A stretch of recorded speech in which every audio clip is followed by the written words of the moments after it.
Hello, everyone that's joining us online. Hello, everyone that's joining us here live. My name is Langston Clark. I'm the founder and organizer of Entrepreneurial Appetite, a series of events dedicated to building community, promoting intellectualism, and supporting Black businesses.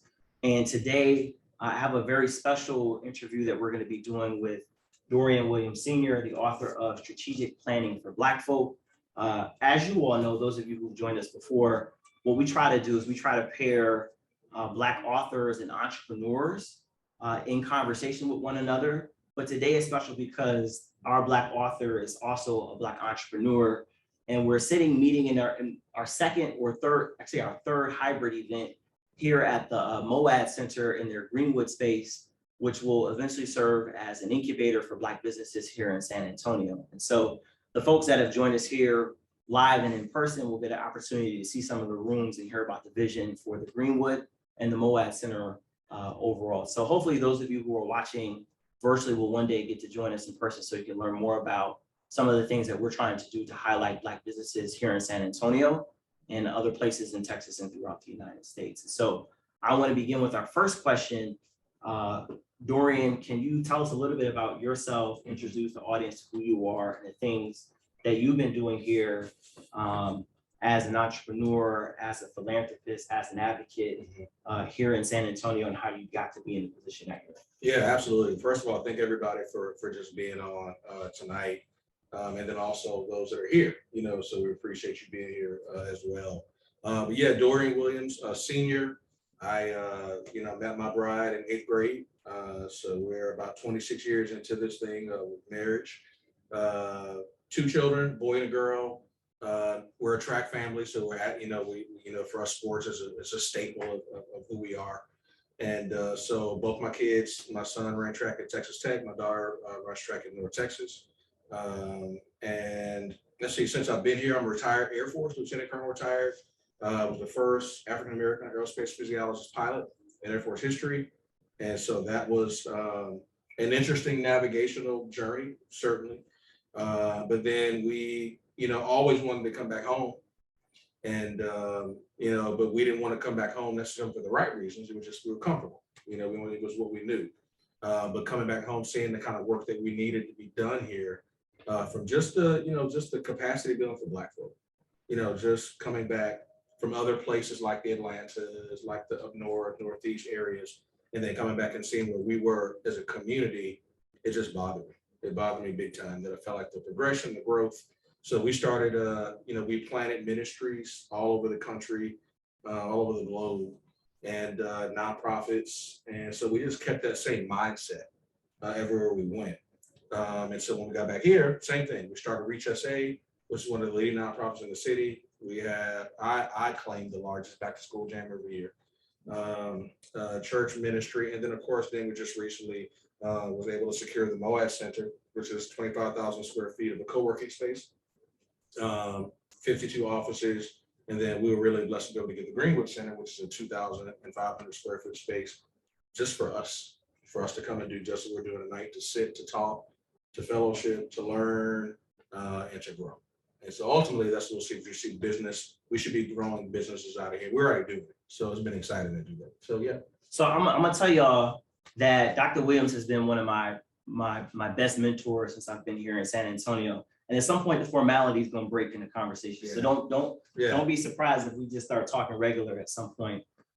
Dorian, can you talk about, before we get into the book, can we talk about a little bit more of what it meant for you to come back to San Antonio, a place where Black folk find themselves outside of the binary? Mm-hmm. So there's not a Black-white binary here in this city as it exists in some other cities, right? So there's white communities and there's brown communities and there's Black communities. Mm-hmm. And talk about the significance of building an institution to support Black businesses here in this community in particular. Absolutely. I think because, we know the crab in the barrel syndrome, right? The behaviors that sometimes we can exhibit. It was why we really felt the need, my wife and I both felt the need to do less people building, because we've been people building for almost 30 years, but it wasn't necessarily sustainable. because, if they didn't pass that down to their kids and their kids and their kids, it was really based on communication, leadership, what they had in the culture at home. And so for us, we felt like because the institution was not geared towards African Americans here and Black folks, and you could see that through infrastructure. You could see that through the roads, the highways, the schools, what was once Rodeo Drive for us, commerce, the identity of Black folk in this city was non-existent. And I say that carefully, being from here, because what I knew was David Crockett and Daniel Boone and Travis and the Alamo.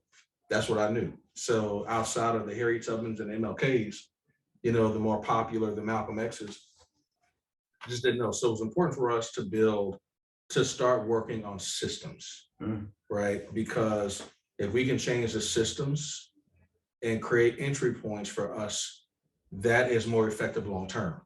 So it's great to march, it's great to protest, it's great to do all those things are all important. Now, our mission was, once the marching's over, you got to go somewhere. You got to do something. Are you gonna go back to where you are? Or are you gonna start thinking generationally? And that was the reason we wanted to have this institution and creating immovable places for Black folk to come and be a safe place to be smart, a safe place to figure out your next move, and have mentors around you that have been successful to do it. So one of the things I like about the MoA and about the Greenwood is that every week you see a progression of things getting better. Yes. So if you are ever in San Antonio, you're from San Antonio, I would encourage you to come visit the MoA Center. When I first saw it, the cultural aesthetic of the co-working space was very different. The pictures were very mainstream. And I don't even remember the photos that were on the wall even having images of people.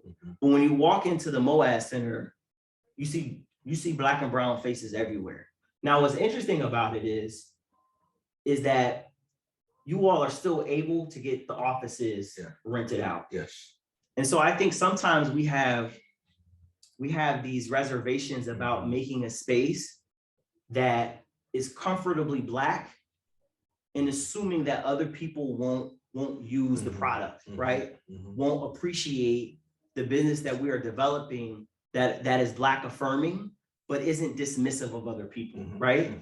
So talk about how you've been able to have the MoA Center be at capacity and still be authentically Black without dismissing other folks. Absolutely. It was obviously it was a concern, from a business perspective, because you think, I don't know, and wasn't sure how receptive, white people would be. And Black owned, Black operated, Black folk on the wall, brown folk on the wall, white folk on the wall for that matter. And so for us, what we've done is we've made sure to try to educate at every engagement. Like for instance, in the Greenwood, we had stories, we had an all white class that they had basically reserved the classroom. And we weren't thinking about it. They called up, said, hey, we need a space. We have the money, we need to teach 3 days, what have you. We're like, okay, cool. And then all of a sudden, a whole truck full of, white construction workers, electricians, I think they showed up. And that's the first time I thought, like, man, we got all these Black folk on the wall. What are they gonna say about it? And I remember evaluating, like, okay, let's see, right? Let's see. And really, it's been this way every single time we educate folks. You know who this is, you know who that is, you know who this is, you know who that is.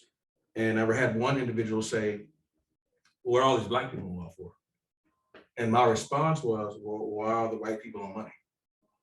Because I wanted them to see that you don't have to deal with some of the things you have to deal with from inclusivity.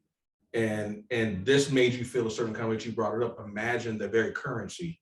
Yeah. Like that's very real. And so we've been able to to meet them at the education and the truth of history, which you can't argue with. It's like, we are a marginalized community, especially in this city, given the history of redlining. So the same way that I'm not offended that you have this in your area, your neighborhood, I'm not going to be offended that we have this here for us, and you are welcome. the same way we should have been welcome in your institutions and we weren't. So I'm not doing what was done to us. We're opening the doors to say all are welcome, but I'm going to be unapologetically Black about it. Yeah. So to get to the point where you could have a MoA Center and then have a Greenwood Initiative, talk about going from purchasing the MoA, running the MoA, and then establishing this Greenwood Initiative here in San Antonio. Yeah, that was always the plan. The plan was always to, first of all, at the MoA Center, we just had our nonprofit had an office here. So we got a chance we were in a perfect place at the right time, and God really blessed us. And so we were able to get it. But our mindset was always to create an incubator, accelerator, community learning space. And so we used the MoA to build our profit margin. So because we understood that in the philanthropic circles, and anybody that's worked in nonprofit knows this, it's hard, especially during COVID. You know, it's people losing jobs, you know, businesses, we're not sure what's happening with businesses. And so we just really focused on finding the best profit margin that we could to pay for this, and we wouldn't have to beg from any institution to support it. So that is paying for this. And that was always the strategy from the beginning, was to create that space so we could be free of compromise. Free of compromise. So as you bring up strategy, I think that's a good segue into the book. One of the posts that I made on social media in preparation for this book talk was that Black folk who have the opportunity to work in mainstream institutions and ascend within those institutions oftentimes do get a seat at the table to have conversations about strategic plans, mission, vision statements, if not for the entire organization, but one compartment within the organization. But very rarely, I think, do we take those concepts and apply them to our own personal lives and uplift of our own communities. So I guess what I have wrestled with is that we go into mainstream institutions and we do their planning, we implement their strategy, but what does it look like for us to do that for us in communities that authentically care about us and that want to serve us? And when I first started reading the book, that's what I thought it was going to be about. And it is about that. But earlier, before we started the discussion, we were talking about there's levels to this, right? Yeah. And so could you break down the different levels or ways or parts of our lives that strategic planning for Black folk can be applied? Absolutely. I think that, and I have to admit, Black folks have always been creative and innovative and strategic. It's just it's who we are, right? It's watching, you know, the former slaves, you know, and our ancestors before us take a hog, you know, or a chicken, you know, or a bean, and man, we end up with something as good as, you know, red beans and rice, or, you know, a gumbo or etouffee. That's creativity, you know, and it's been duplicated and sold worldwide by people who don't look like us. Like, so that's the reality of like the gifting, you know, that we have. But with that being said, it was in my military travels that I realized the personal strategic planning that was the advantage that I did not have, right? It was that there was a plan. You know, these people who didn't look like me had a plan the day they showed up. I just went in the Air Force because I flunked out of UTSA, blew a full scholarship, didn't know where I was going to go next, ran to the Air Force, and I was like, man, I get a check every 2 weeks. You know, I'm going to get married. I'm thinking support, roof, things I didn't have growing up. You know, things I had it, but watching my mother work hours and hours and hours to get it. So for me, it was like watching, I only understood corporate strategy, mass strategy. I didn't think about personal strategy. Like, how do you personally, strategically ascend yourself? And that's where it had to start for me, because I was in a predominantly white career field. Even when I was enlisted, I was still a flyer, I was an aviator. So I was still the only brother in most circles when we deployed. You know, things like that I remember having to share with my crew. I'm like, why do y'all think I want to go to Planet Hollywood every time we go somewhere? Or why we end up at Hooters? There was just like cultural things that I were not comfortable for me. I said, man, I don't want to come to get a t-shirt from every Hooters in the world. That was like something that wasn't, I'm not saying it's a black or white thing, but at the time, that was something even never been to any of these places. Yeah. So I had to start really quickly figuring out how to apply personal strategic planning before I could even ascend and get where I saw they were. If I wanted to get to the front seat and fly the jet, if I wanted to run the altitude chamber or run the centrifuge or do any of those things, I had to figure out like how they got there. And so watching them transition from personal strategic planning to corporate strategic planning was much easier because they had already been living it. And they used the language that we didn't use. We didn't use language like mission statements and core values. And you're talking about like KPIs, personal things. It's like, how am I doing as a dad? How am I doing as a father? How am I doing as a husband? How am I doing as a business owner? And so it was much easier for me as I started writing this book to see myself and then to value the hell I went through as a child. You know what I mean? That's when I was like, oh man, like that was strategic. Even though my pops, my stepfather, was one of the biggest drug dealers in the city at the time. So I thought I learned strategy from the Air Force. I did. I learned strategy from him. And I was like, wow, so let me get this straight. We drive down to Mexico. We come back with all this weed.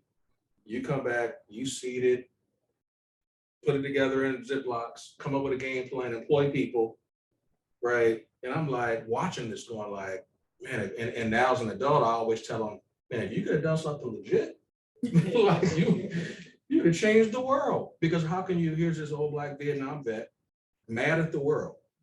And he just was able to apply strategic planning. He just like, I remember him to this day, him selling from different places in the city. And I was just like, why do you do that? He's like, you got to keep it moving. You got to be like, he's like, my customers they have to walk too far if they want to go to the hill. So we have to come over here. He had other people taking out to the car. So while it was illegal, I understand that. I also learned a lot. And I didn't realize how much I learned until I got in an environment where we did have some strategic planning. It just looked different. Yeah. So my goal was to first introduce strategic planning to you personally, because you need to know how to ascend yourself before you go ascend somebody else's vision and somebody else's business. Because you might feel some kind of way about that once you learn the strategy. It's like, I'm helping you build your generational wealth. I'm helping you build, what about me starting with me? Because we go to work for money. Like we go to work to get paid. But I wanted to introduce something to us personally where we can see ourselves as owners and not just operators. Yeah. That was the goal. So you talked about personally for yourself, talked about and how that translates into a corporate or working environment. What resonated the most to me in the book was the part about family. I know you mentioned your stepdad, but I'm looking here on page 43, and it's talking about your personal core values, right, and creating a crest for your family, and applying those processes to how we think about being serious in our families. So I do these discussions to support Black businesses. And at times we'll work with nonprofits, or I partnered with a president of an HBCU before. And I use a disclaimer that I think about Black business broadly in terms of Black institutions, and the most important Black institution is family. So could you talk a little bit about the steps of strategic planning, but then also how those can be applied to thinking about your family? Yeah, absolutely. I think it starts with, you said it, like your core values. It starts with your, obviously your belief system, and then making that a part of the standard culture in your household. That was the one thing I noticed that I didn't necessarily know how to bring to my family as a Black man, was going to these softball games and these intramural games and watching these kids with these polos on with their family crest and, and all these cool sayings like, Wilson's, we run the world. And like somebody going, yay. And there's a whole family. I'm like, man, like, I'm looking at my family. But if we did that, it would be cool. Right. If Black people did Yes, that yes, and made it the thing, yes, we would make that cool. yes. That's what I mean. I was just like, dad hit a home run, softball home run. They got little symbols and it's almost like a game. I said, man, they have some culture, some history, some pride. And I just didn't have that, right? I didn't value my name.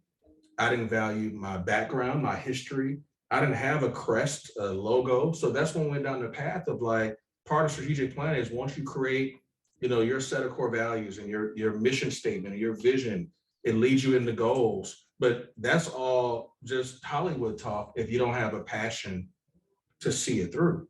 And your kids have to embrace it, right? And so, believe it or not, like Wakanda Forever, that saying is what inspired me, because we all started saying it. Yeah. Like it was a sense of pride to see us on the big screen represented in a highly technological way of being articulate and smart and strong, and watching the culture be on the big screen like that was like amazing. And my wife had bought this shirt and we walk around like Wakanda Forever.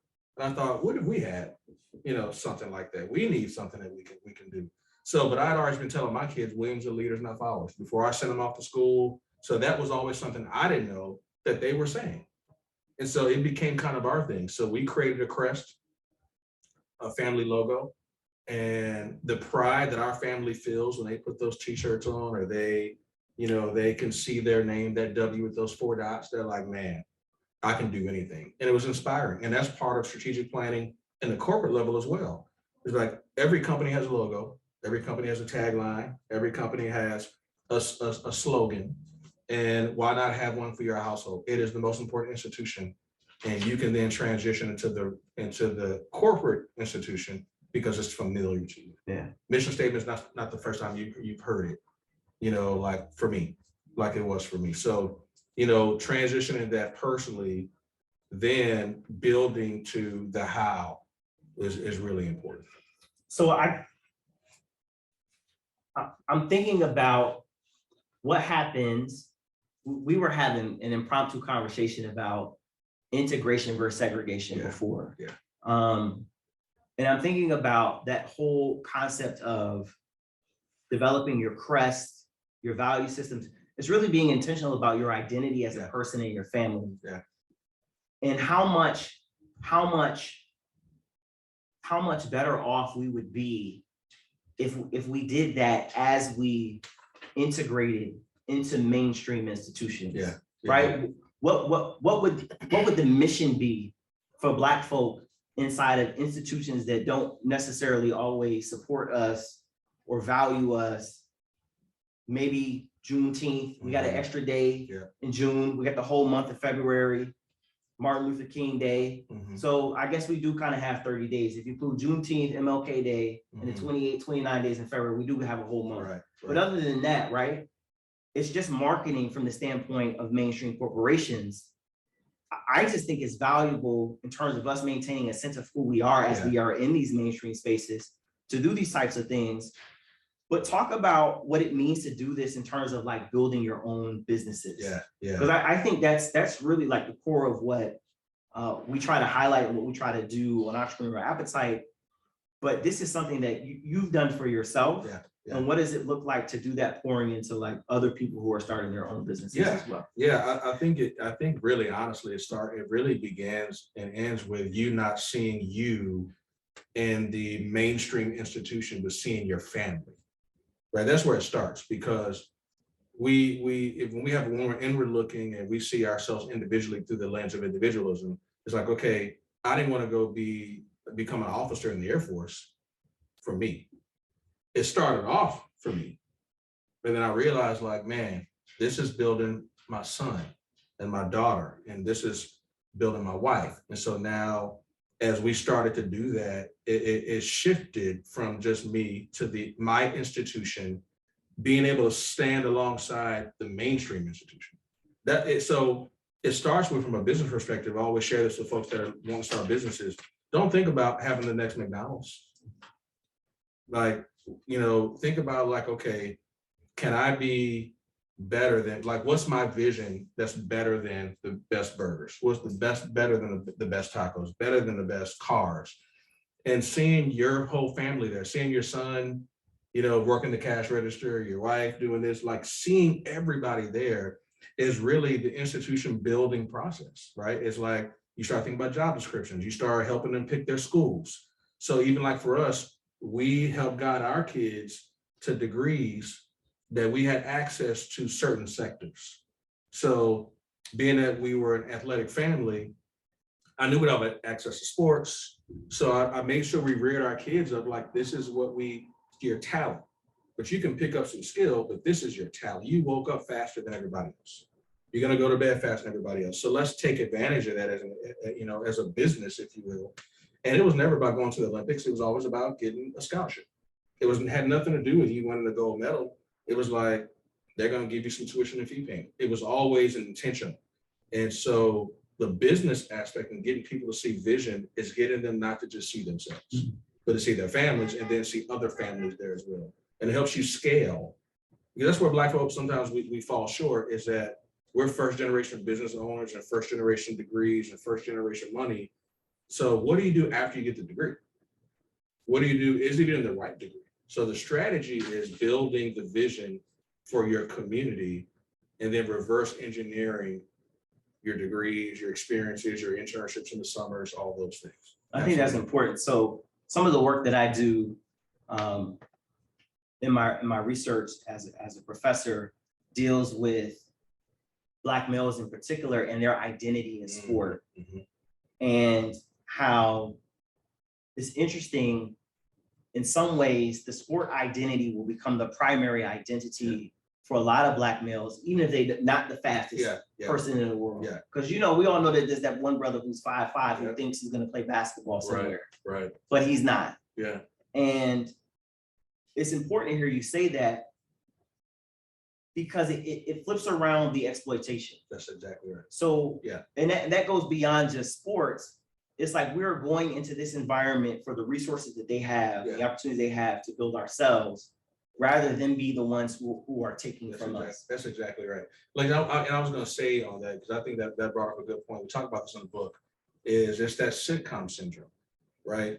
You don't know what you can be in most cases because you don't have access to those people. So it's not realistic. Of course, Steph Curry is going to be Steph Curry. His dad is Dell Curry. All he did was bounce a ball and it was realistic to him. He's like, oh, it could be done. So having access to that, but also like the sitcom syndrome is like, you only believe you can be what you see. So I grew up in a time where Good Times was not I could resonate with it, but what I saw did not encourage me. And so that was mainstream 7 p.m. TV. Is that we're seeing like this project of this family, this working dad that can't ever get ahead. Mama's at home making broth or rice. Dad's, brother's a starving artist. The daughter is artistic, but she can't have an outlet. It was the saddest case. And then you go on from there to Different Strokes. Like, so where then I had to start believing if I get adopted by a white family, then I can get a goldfish named Abraham. And I can get a bunk bed. These are things I wanted as a kid. So I'm seeing all this stuff, but I don't ever see me winning. Like I want to see, even Diane Carolyn was not a Dynasty. She was like beautiful, but she was the only sister. And so she had assimilated as well. So just being able to experience like the limitation of sports, because that's the only success I saw. So everything I wanted to be was Tony Dorsett and Herschel Walker and Randall Cunningham and all these guys, because that's what I saw on TV. And the other people I saw was Michael Jackson and Prince. And so for Black folks, what do we want to do? I want to run, jump fast, have people applaud and sing and dance. And so we limit ourselves to those careers because that's what we're comfortable in. That's what you see more stuff. I know the whole Bill Cosby thing is like, got people flipping out right now. I get it. But guess what? If it wasn't for the Cosbys, my mindset would still be Abraham and J.J. Evans. It would still be that. But when I saw like, man, like this brother's sweaters, right? His sweaters are so dope. Like his wife is fine. She's a lawyer. He's a doctor. He's literally like delivering babies. Brownstone, I don't know nothing about that. Yeah. All the kids were going to school. You heard Spelman, Hillman for the first time, and like all the stuff that they created. And I was like, man, that was my first time saying, I got to figure out how to get that. And it made me hungry to do more than just be an athlete. And it made the transition for me easy when I was no longer an athlete, easier. And so I think it's important for us to make sure that we consider that we've given media, mainstream media, way too much power, that we're allowing it to raise our children. We're allowing the music to tell our children how they should think. And now they're taking it and sharing it with each other in social media as experts. And so they're going to believe that they can do this, but it might not be necessarily the greatest. So part of that strategic planning is getting a vision. And we talk about this in the book a little bit, that, like trying to get people to get away from dreaming, right, and having a vision, Right. Because that matters. A dream is like something that could happen. A vision is something that will. Yeah. And I think that's a good segue into SWOT. Yes. SWOT analysis, right? Yep. So talk about what a SWOT analysis is, how it's been applied in business, and then how it can be applied to Black individuals and Black families. Yeah. A SWOT is just a very simple evaluation tool that's like other tools. We hear it all the time, Porter's 5 forces, balanced scorecard, we hear KPIs, you hear kind of all that language. I don't know what none of that means. And that was my point. It's like when I first heard it, and I talk about it in the book, right? I'm just sitting in offices and in meetings, and I'm like, I don't have a clue. And I rushed back to Google, right? And I was just like, man, it was so many new things. And so SWOT was one of those. What was the strength, weaknesses, opportunities, and threats? It's just a 4-quadrant tool that gives you a harsh identity and reality of where you really are. Not where you want to be, but where are you currently. And so one of the reasons that I wanted to introduce the SWOT to us is because, again, this is reverse engineering. If you can do it for a corporate, imagine what you can do if you apply that to yourself. What are my strengths, weaknesses, opportunities, and threats? And so when you have a strength, those are things that give you an advantage over the competitor.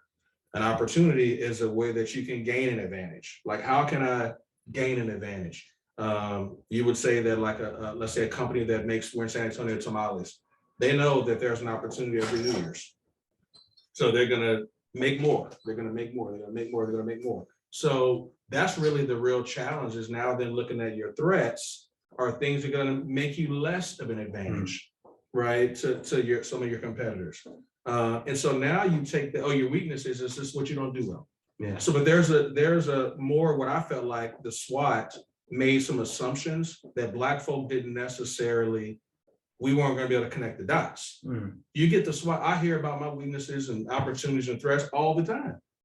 Every time Popo get behind me, right? Every time we find ourselves in a situation where you don't know something, a word, like you're being identified as like, oh, I'm weak in that area. Yeah. But nobody comes back and gives us solutions to how to fix and correct those things. So that's why we came up with something called SWOT-lutions. So not just a SWOT, but once you get done with the SWOT, the solution of making your strengths stronger, correcting your weaknesses, taking advantage of those opportunities, and then identifying the threats. So a SWOT analysis is in many ways being self-aware. And I think in a corporate environment or as an entrepreneur, we sometimes think about that in terms of the entity, yes, and not the individual. And I think it makes us deal with the weaknesses. Yeah. And that I want to be clear that the SWOT analysis, when you get to the W, it's not encouraging you to ignore your weaknesses. Yes, exactly right. Right? You have to confront what your weaknesses are. And I think for folks who have experienced trauma, and I'm careful not to paint a picture that all Black people have had traumatic experiences, or the Black experience is one that is rooted in trauma. So I'm not trying to communicate that, but as a practice, right? Yeah. It helps you identify certain things within yourself that need to be growth points, or things that need to be fixed. I'm gonna throw I don't know if this is a curveball Okay. or not, but this isn't something that we had talked about previously before we got started. So the title of the book is Strategic Planning for Black Folk. And what I'm wrestling with is that I don't feel like I don't have access to mainstream institutions, to social capital that would allow me to get into places where my ancestors may not have been able, excuse me, to get to. In particular, the way that I grew up, I didn't grow up around a lot of Black folk, right? So I didn't see Black community as a cohesive sort of community in the same way that you had talked about before when you went to Atlanta, or if you go to DC. And I'm not trying to paint this picture of those places as paradise, because there is no paradise. Not unless you go in heaven, but you know what I'm saying, like, or you're in Wakanda. Yeah. What and then us also being here in the city that we're in, where Black folk are in this weird third place. What does it mean to do strategic planning with Black folk? So like we have this group of Black folk working on this thing, this group of Black folk working on this thing, this group of Black folk working on this thing, right? This group, that group, sometimes there's overlap, sometimes there's not overlap, sometimes people are in 6, 7 of the same groups. And it's like we get pulled in all of these directions. So is that the next book? Is the next book strategic planning with Black folks, so that we can figure out how to work better together in terms of, you know, our own interests? Right. You know, Right. It's because in many cases it goes back to we lack collaboration skill because we didn't want to lose what we had. So why would I share what got me, you know, where I am? And there's only, let's say there's only 3 tickets to get there. Okay, well, I've used one of them, 2 other guys have used them, and you can go create them, but I'm afraid that's going to remove the you know, the wealth, the growth in my home.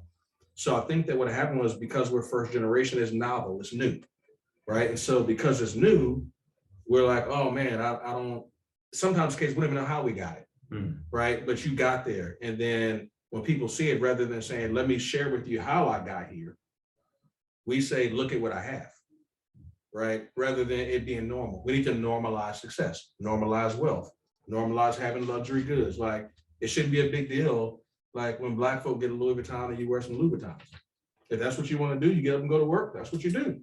But when I say, oh, I can't tell you why I got these, that's a standard answer in the Black community.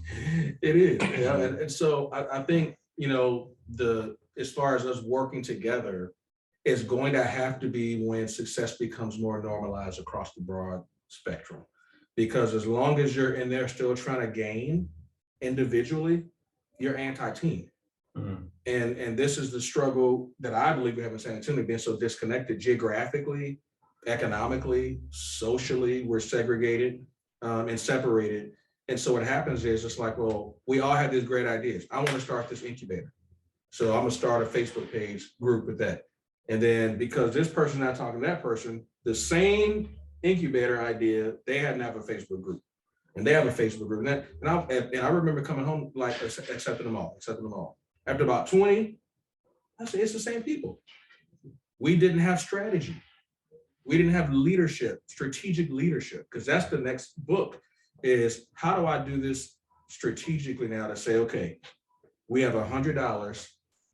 There's enough for everybody. Let's divide it by 12 and figure it out, and then help grow the enterprise. And we see a lot of migrants, you know, a lot of people that form, you know, people that come, they understand it. We're going to stay in the same house, you know, and you make rice really good, you make beans really good. Okay, we're going to get behind you, and we're going to put this restaurant together. And I'm going to wash dishes, and I'm going to wash the rice and do that. And then once we make a profit, you who, you know, are a farmer, we're going to take profit here, we're going to build you. They understand the power of collaboration. For Black folks, like, you just got your acre. You just got your car, and now you want me to give it up? And I remember going through that, some of that as well, like even in the church community, which is like, you know, we're not ready to sell all our goods and give to the poor. And that offends people. It's like, I just got my goods.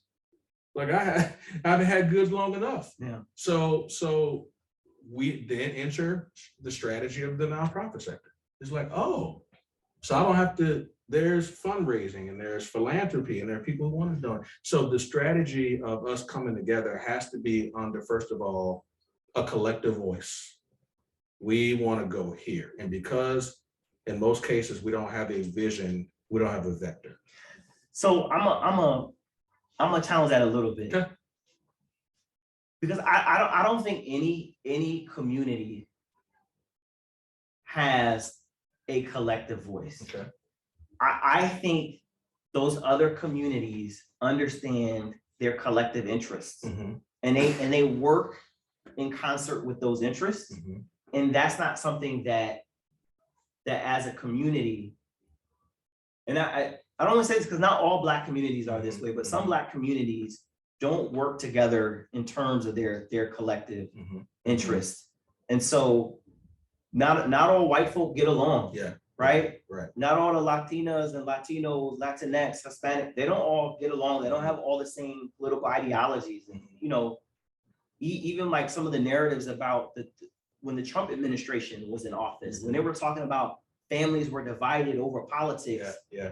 That, I don't think they were talking about Black families, right? Mm-hmm. They were talking about tensions in white families when they go home for Christmas and someone's got a MAGA hat on, but the other person is like more liberal, the other one's conservative, but yet and still they have a system or systems of privilege that allow them to do certain things, even though they have differing ideologies. Yeah. So I think it's more of like Black people understanding our common interests. Yeah. We understand very well, this is where our interests converge with white folk. Yeah. And this is how we're gonna get them to negotiate with them, but we don't do the interest convergence dance with each other in the same way. Right. Yeah, I'd agree with that. I think the reason I'll make that submission and double down is because we do it in church every Sunday. We can come together. We can be on one accord. We can have an identity. We can agree on, you look at how proud Black folks have been about the church they go to and their pastor. Right, my pastor's, Reverend Gillespie, my pastor's Reverend Rector. I mean, we love it. Now, in many ways, because that was our institution of entertainment, success, family, culture was all there. So that put pressure on people to do, and I know this as a pastor, to be everybody's everything all the time. And that was my weakness. My weakness is a struggle being sexually abused as a child. Like, so I had major struggles, and still do as a grown man. But because we haven't identified like around a room where other people that look like us to say, hey, do you struggle with this? So we don't even have collective groups to help us heal, right? So I say that because it has to start with, even if it's this, we want to do better in this city. Okay. If we want to do better, and we all do. Yeah. You look at how many mixers we've had, Langston, and how many we want to do better. And watching those young kids you have out of UTSA, those young Black men, it was inspiring. I said, we can do it. It just takes a voice, and you are proving that voice will move, and you're moving those kids. And so I just think we have to agree on what that looks like, and then sacrifice and compromise together to move the community there. Like, and not just you. That's what I said about not just seeing you as a business owner, but seeing the whole community as being a business owner. Okay. But I feel you on that. Yeah, I feel you on that. Yeah. So we're gonna give some time to the audience to ask some questions. So those of you who are joining via Zoom, in the chat, if you have any questions, you can type them in there, and DJ Terrence will relay those questions to us. Or those of you who have joined us here live in the audience, if y'all have any questions that you would like to ask, feel free to ask them, or thoughts on the book. But to give you all some time to think about that, I'll ask a question and then you all can go ahead and ask. So just briefly talk about the structure of the book, the way that it's written, and how it can be useful. Yeah, absolutely. The structure of the book actually kind of came as I was writing the book. I grew up with my stepfather playing chess. So they were chess men. And so he taught me the game of chess, and and I was pretty much forbid from playing checkers. I mean, we played, but we were chess kids. And so while I was working on this strategy, just the strategic, like the book itself, I didn't even think about bringing chess into the fold. That wasn't even part of it. Wasn't a vision. It wasn't something that happened. But when we start talking about decision making and choices and opportunities and the endless possibilities of your decisions, it just made sense after I'd done research to realize how good chess is for the brain and developing and growing the brain. It grows the brain. And in our culture, in other cultures, particularly Asian culture, that was something that, we see the Sudoku, we see all these different things, crossword puzzles, and these things are good for us to think about how to critically think, how to build, how to develop. And so I started using, went back and started using chess as the backdrop. So in between every chapter of strategic planning is an end of chapter summary on how to play chess. So here are the pieces. Here are how many squares on the board. Here's what this piece does. And so what happened was, after about 6 chapters, once you start getting near the middle of the book, then I'm able to interchange those pieces as analogies. Like, you're a rook, you are a knight right now. Making a lateral move can get you to the other side. So don't treat a lateral move as always being bad. Sometimes you have to make a lateral move. Maybe there's not a financial promotion, maybe it's just the title change, but that's for later. Because now when you apply for a job on LinkedIn, right, or you start looking for a job, I don't care if you're underpaid COO, but you are a COO. So where you were maybe like an executive director and they say, we want to move you, but we can't pay you. Well, in the book, we talk about that. That's a lateral, it would seem like a lateral move, but in chess, every move like results in another move and another move. So I may be laterally title changing, but after a year, I'm gonna put COO on that resume and then command the dollars for COO. So the structure of the book is introducing strategic planning concepts, but I had to start with equity because if it's a book for Black folk, I didn't understand equity challenges like I needed to. And I felt like that would have helped me earlier in my career had I understood the difference between equity and equality. Because, folks are like, you're equal now, so shut up and come. But like, we don't have the same starting point. So that's not fair. When we talk equity, it's like where we start the race. And that's why our parents taught us you got to be twice as good or twice as fast or twice as big or twice as strong, because you're already starting behind. So to bring that to fruition in the first 2 or 3 chapters of the book was not only for Black folk, for them to understand it, but also for white folk too. For allies to go, man, I didn't realize that it was illegal for Black people to read. Well, yeah, it was. So don't ask me why I wrote a book for Black folk, because my response was because every other book was written for white folk. And here's the proof: it was illegal for us to read. So you weren't writing those books for us. Yeah, you're writing for somebody else. And while they're like, it's like having these epiphanies, I'm like, yeah. So I don't want you to be offended because you can buy this book, where I could not buy that book, nor could I do anything with it. So establishing that framework was important because I wanted Black folks to know when they got to these $5 million words, there's a reason why you've never been introduced to it before. So you wouldn't feel bad. You would walk away going, I don't know anything about this. It's like, well, you shouldn't, because it wasn't introduced to us. And so using that format, we eventually get into how to actually build your strategic plan. We go through the mission core values, we go through the crest, the naming, we go through the different pillars of how to achieve success in corporate society, which is certification, education, experience. So we teach them that and give them tools on how to put this stuff into containers. Research. I want to be a teacher. This is what it takes. Here are my steps. Here's how it happens.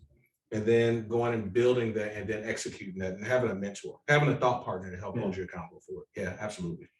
So I want to add that the book really, I would encourage families to get this book. So if you have children who are in middle school, like as a family, you all can read the book together, and actually it's almost like a workbook too. Yes. And go through the different steps with each other. So I would think a 7th grader up could really benefit from the strategies and the techniques that are outlined in the book. So Want to turn it over to the audience if you all have any questions or anything like that. I do. I have one. So you were talking earlier about crests Mhm. and about, family sayings and the motivation that goes along with that. Culturally, how do you believe the African American community navigates that space when we are essentially taught that there are limits to something? We don't get to ski. We don't get to play hockey. Right. How does that frame in what you're talking about? Yeah. What would you recommend? And how do you articulate That's that good. to us? Yeah, I think that's great. And again, those are those, what I call like those non-accessible, like things that we just didn't have in our neighborhoods and our cultures, right? So developing a name and a crest and understanding your values and having a saying, what it does is collectively brings your family together. So you can take that journey. My first journey to go play golf, right? I was able to I was like, man, like, I didn't know that this was this much fun. I didn't know that, man, you get dressed up and look cute. I was like, I get to dress preppy and drive a car around and not be at work. I was like, why did we not do this before? I didn't have access to it. I didn't have access to golf courses, or at least I wasn't introduced to them. So when you start having a name, a crest, this is the language, right, that systems recognize, not white people. This is the language that systems recognize. And if you think about it, every application you've ever filled out, the first thing they say is put your name down. Well, for most Black folk, we don't even know what our real names are. So it was a way to re-identify who we were, who my family was, who our families are, that we can go anywhere. Because yes, I can talk ancestry, DNA and 23 and talking about Williamsburg, Virginia, and all that stuff to make myself feel, but I realized like that's not me. Like that is who pushed me, but they want more from me. And so creating that power, it's like taking back the N-word almost. It's like I am going to recreate my name, and I'm going to build myself and my family that we can show up collectively. Well, maybe I wasn't as strong going to the golf course by myself, but if I show up and we're together, we take this journey together, we are stronger together. And we know that in the culture. Our strongest nights and days are at reunions. I mean, we all know we can put together a family reunion that, I mean, come on, the Easter picnics, some of our greatest memories are together. And because we couldn't necessarily afford to bring the meat, bring the chips, and bring the juice, so you had to bring the chips, and then if you really were old school, the night before, somebody brought rice, somebody brought beans, somebody brought this, and you did it all night long. And those were my best years, is in my most informative years, is watching my grandmother, watching all my uncles, my great uncles, spend the night out at the park because they're smoking brisket 20 hours. I'm like, man, I want to be that. And so that was a culture of our family. We put on a family t-shirt at the reunion, right? Which has a symbol on it. That's exactly right. It might change every family reunion, but yes. you do. Right. And you argue about the color of the t-shirt, you argue who ain't paid their dues, like, you go through all that stuff. So we learned how to do it, but I was never prouder than when I put on my family reunion t-shirt and my new shorts. I said, man, and we all looked the same, and it was powerful. We were at Comanche Park every year, and you knew what it was: dominoes, swings, brisket, jazz. I grew up listening to Bobby Blue Bland and all that. Like, I hear it to this day, and it makes me say, man, what happened? What happened to us that we have become so integrated and so individualized that we forgot to have our reunions? So we have the skills. We just haven't applied reunion lore and logic to the real world. And if we did that, we would all have one big family reunion, but it would just be because we own IKEA, because we franchise Red Lobster, we just got an In-N-Out burger. That's how we can do it, if we just come together collectively. And I believe that together, our voice is pretty strong. And to that point of togetherness, in the book, it breaks down, for me as a newlywed, we was talking about that before we got started. I'm going to slight tangent. I was telling the audience that's here that my wife and I, we've been married for a year, but it's really like 3 to 5 years because COVID, we've been stuck in the house with each other. So I got more time with it than most people that have been married like 6, 7 years because they go to work all day. Anyways, so in the book, there's a point where it talks about creating your crest or your symbol. And it begins with talking about what are your 3 main core values. Yeah. And in it, he explains your wife should write hers, you should write yours, and then the 2 of you come together and use those core values to come up with some symbols that represent those values, and that's what goes into your symbol. Yeah. And so it's the way that it's written isn't like, you know, going all the way back to Scotland and you have the shield and all that stuff. It could be that, but it's really an opportunity for you right now to think about your own family's values and interests and to create that with your partner and your family. So, and I'll speak to that, Lance. I think it's important to talk about how you get to those core values, right? Strategically. And there's something I introduced in the book, and I do this with my client. It's a eulogy exercise, and people find real offense to that. They're like, "Why are you having me write? It's so morbid." I'm like, "But you're gonna die. I don't know what you like. Look in the mirror. You're dying every day. We all, like, my gray is much grayer. It is out of control." So what we do in the book is create this eulogy exercise where you say, you know, Dorian Williams was a blank.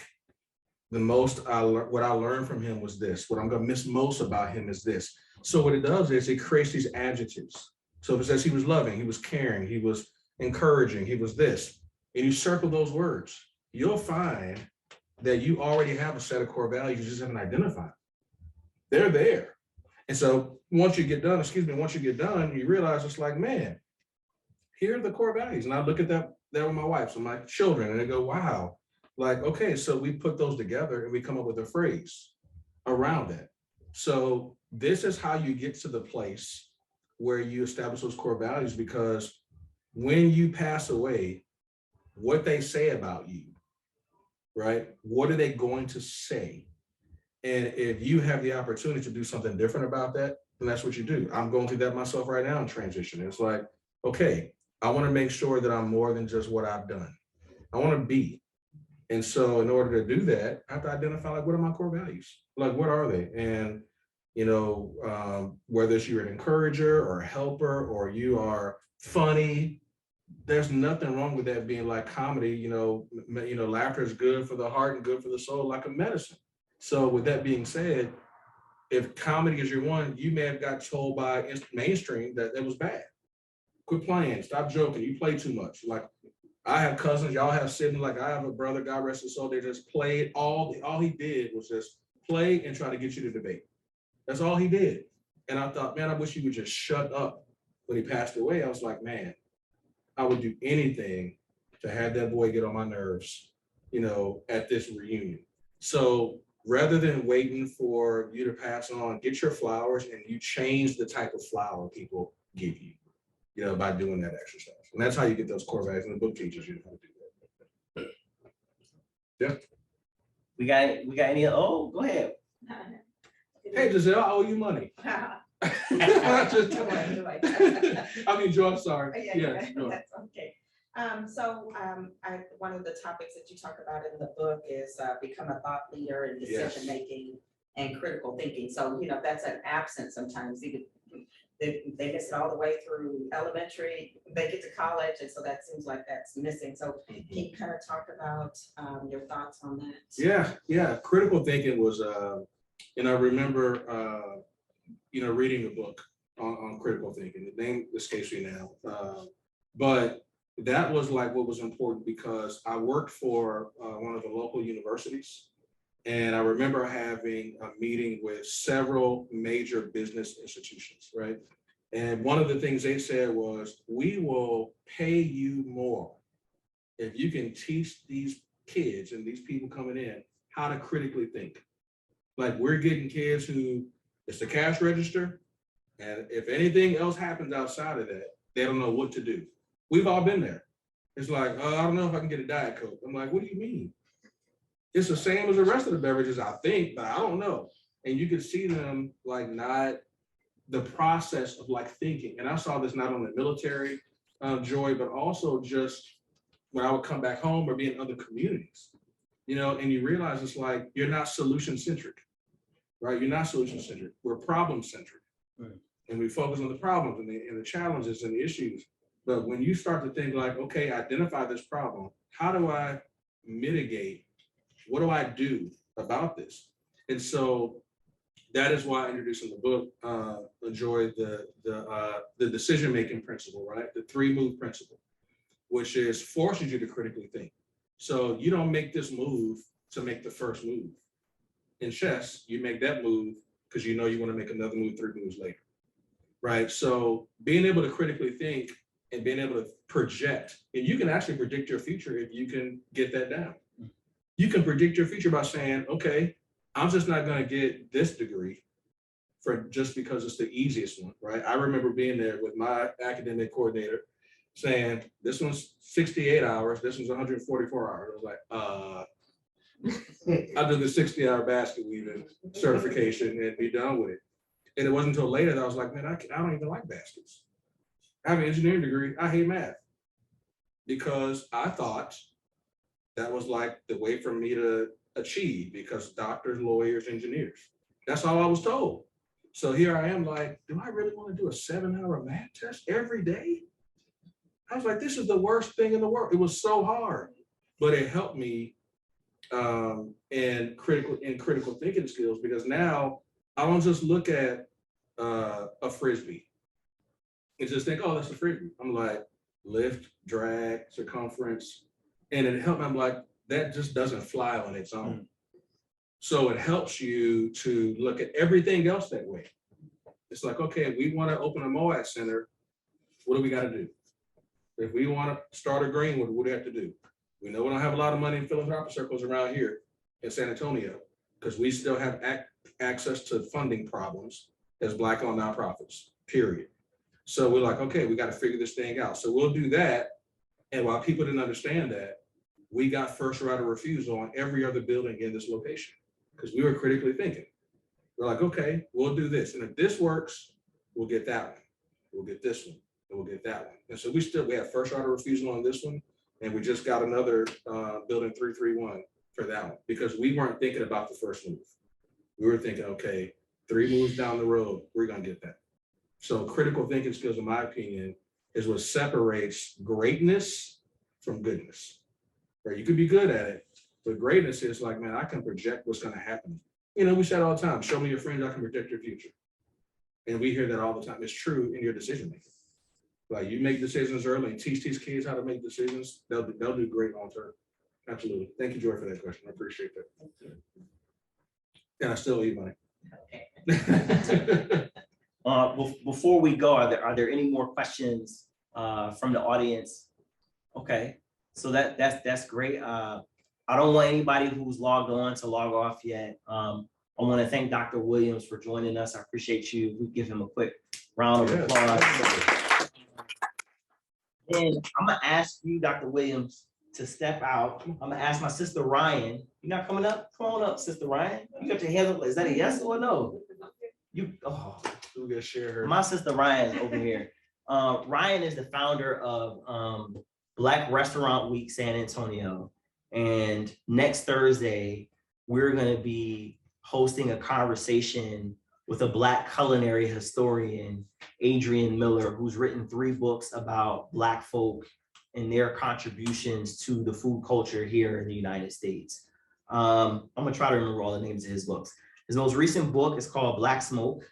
It's about Black people's contributions to barbecue. The book before that is a history of soul food.